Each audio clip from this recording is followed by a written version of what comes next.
You're listening to the Stop Binge Eating podcast with Kirsten Sarfty, episode number 324.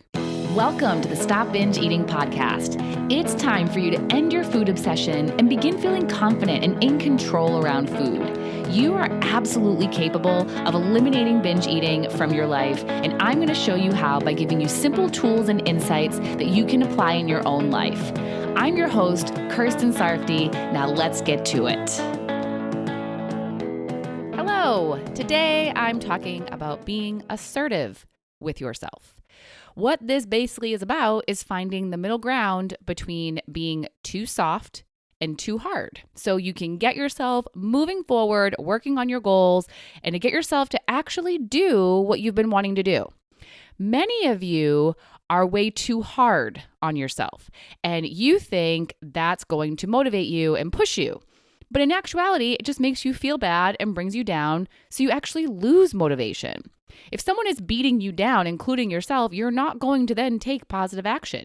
You're going to do nothing because that's what we do when we feel down. Calling yourself a failure, weak, a loser, a lost cause, and telling yourself you'll never be able to do it, you're too broken, or anything that's harsh is going to make you feel bad, hopeless, inadequate, ashamed, feelings that drive inaction, not action. And it usually drives people to give up and stop trying, the opposite of what they're intending for themselves. So many people quit on themselves, either little quits for a day or two or big quits for longer because of how they're talking to themselves. It's what causes them to stop trying and stop putting in effort. They're causing themselves to stop progressing because they're choosing to speak to themselves so harshly. And for so many people who do this, they aren't actually doing it intentionally. They might not even be thinking that this is a good way to motivate and push themselves. It might just be how they've been conditioned to speak to themselves. Maybe that's how they were spoken to by their parents or by other role models or authority figures. So they began to speak to themselves that way too, and just kept on doing it because they didn't know how to stop doing it. They thought that was the right way or the normal way to speak to yourself, or they didn't realize how much of a problem it really was. But it is a problem, and it is changeable, and it's not a useful way of speaking to yourself. So if that is how you speak to yourself, if you're hard on yourself, if you mentally beat yourself up, if you are harsh with yourself, it needs to stop. It's not helping you. And it's not at all required self-talk. So then what should you do? You've probably heard me and other people talk about how important it is to be kind to yourself. And it definitely is. If you mess up, if you make a mistake, if you eat past full, if you overeat, if you binge, being kind to yourself is going to be much more helpful than being hard on yourself and mean. Instead of making yourself feel worse, you make yourself feel better. Making yourself feel better with kinder words is a good thing.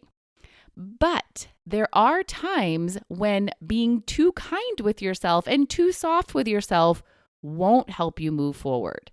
When you make a mistake, most of the time it's going to be most useful for you to be softly kind. So you're telling yourself things like, it's okay. You're still learning. You're doing your best. You'll get it. Mistakes happen. So very kind, compassionate, and encouraging. There are so many times when I'm coaching people after they binged, and that's what they need to hear because they're being so hard on themselves. I offer them kindness and they receive it, and then they start being kinder to themselves too. If you are someone who is consistently hard on yourself, more kindness is going to help you so much. But as I said, sometimes soft kindness isn't the answer. Sometimes you've been soft enough. Sometimes what you need is an assertive talking to. Now remember, we're finding the middle ground between being hard on yourself and being too soft. So you're not going to be harsh with yourself. You're not going to call yourself mean names, but you are going to be honest with yourself, assertive and direct. So not so soft anymore, a bit hard, but not too hard. So for myself, I find this useful when I find myself making the same mistake or similar mistakes over and over. And it's not because I don't know what to do, but because I'm just not doing it. I am choosing not to do the work. So I might say to myself, Come on, Kirsten, let's freaking go. Just stop messing around and do it. So when I say that, I don't feel like I'm being mean to myself at all. But I'm also not being so soft either. I'm being assertive because I need it. And there are times when I choose to be assertive with my group members too, because I've assessed the situation and I believe the time has come when they need it. They and I have both been soft enough. Now they need to be pushed a little. They need an assertive talking to. And it's truly filled with respect and is coming from a place of love and caring. And it's what they need in order to get themselves to actually do what they're wanting to do. So the idea of being assertive makes me think of a sports coach on the sidelines yelling something like, go, go, go, push harder, do more. But not yelling something like, you weak SOB, you're too slow, you're worthless, you can't do anything right. I mean, which is going to motivate you and actually push you to do better? And which is going to make you feel bad about yourself? I mean, it's pretty obvious. Now, what people can find challenging is knowing when to do what. Well, if you haven't received the message yet, being hard on yourself is never useful. So if you find yourself doing that, redirect. Choose to stop doing that and to choose kindness. But how do you know when to be soft and kind and when to be assertive?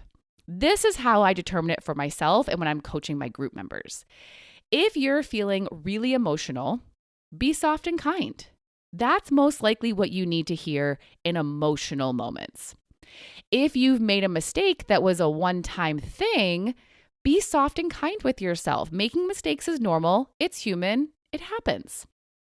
If you keep making the same mistake over and over, this is where sometimes it's better to be softly kind, and sometimes it is better to be assertive. And here's how I determine which to do.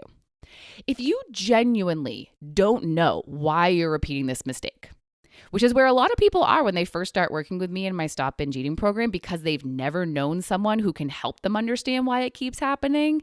If this happens to you, be soft and kind. Compassion is so useful when a person just simply doesn't understand why they keep doing something. It's not useful or warranted for you to get upset with yourself for not knowing. If you do understand why you keep repeating the same mistake, but you genuinely don't know how to stop doing it and don't have relevant and useful strategies that will help you to stop making the mistake, be soft and kind. That's another thing that many people experience because they just haven't been provided with helpful tools or don't have proper understanding for how to use the tools properly. Maybe they know what to do, but they keep running into an obstacle that they aren't even aware of or don't know how to overcome. They don't know what they're doing wrong. We do so much coaching on things like that in my program. I can't tell you how many people understand their problem, know what to do, but just don't know how to do it. It's so common. And that's why I'm there to help them understand how to do it and help them to actually do it. So it's not useful or warranted for you to get upset with yourself for not knowing how to do something or how to do it properly. So basically, what it comes down to is if you just don't know something, be kind and soft, be compassionate. But when you have all the understanding and you know exactly what to do and how to do it, and you're still not doing it, it's time for an assertive talking to. In those times, it's not that you don't know, you just don't want to do it.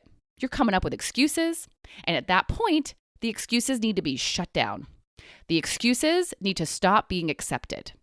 There comes a time when you just need to stop excusing and stop using, I don't feel like it, as a reason to not do something.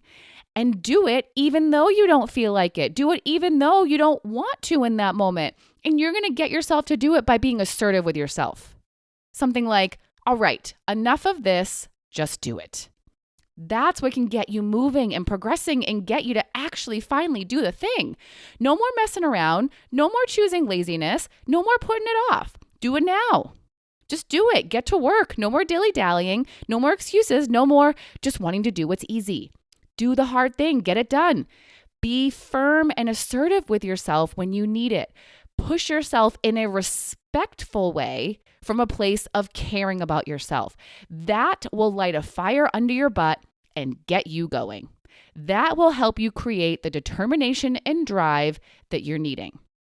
So stop being harsh and hard on yourself. Be kind and soft and compassionate when you just don't know. And then, of course, get help with figuring it out if you're not able to do it on your own. And when mistakes are repeating and you have all the tools and knowledge and understanding, be assertive with yourself. But there's one last caveat with this. If you are assertive with yourself and you do actually get yourself to make a solid attempt and you don't succeed, so for example, you are fully committed to not giving into an urge to binge, but then you don't not give in and you binge. It means there actually is something you don't know, or you don't actually know how to use the tools that you're using properly, or you don't actually have a useful strategy. And if that happens, you do not be hard on yourself.